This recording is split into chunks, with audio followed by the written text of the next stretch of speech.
Prophet Micah.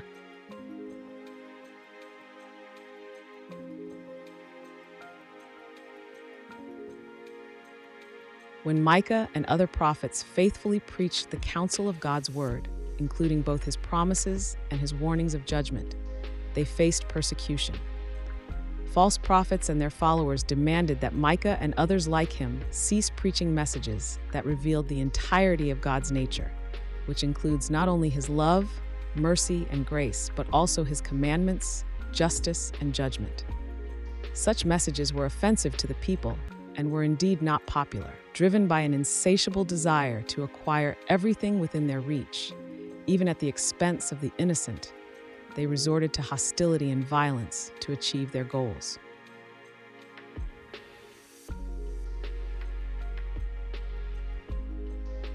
The people committed deplorable acts of abuse against women and children.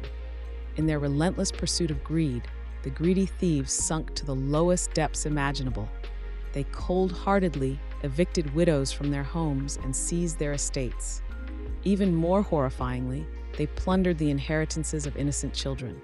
The people were misled by deceitful prophets who preached messages of prosperity and the pursuit of pleasure and joy in life.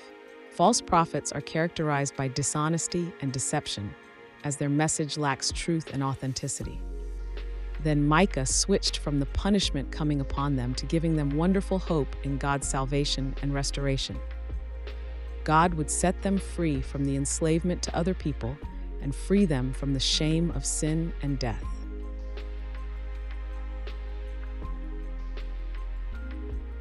Micah directed his words towards the government and civil authorities, challenging them about their practices of justice.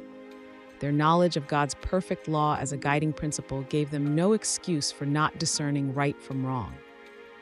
However, they permitted the rich and powerful to exploit the poor and vulnerable, even oppressing the people themselves.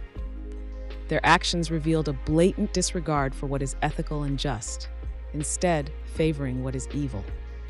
Their priority lies in their selfish gain, demonstrating more significant concern for themselves than for God's law and his people. Micah described them as those who eat the flesh of God's people, strip off their skin, break their bones, and chop them in pieces as for the pot, like meat in a kettle. He was painting a picture of cannibalism in which the leaders were consuming their people. What a graphic description of their greed.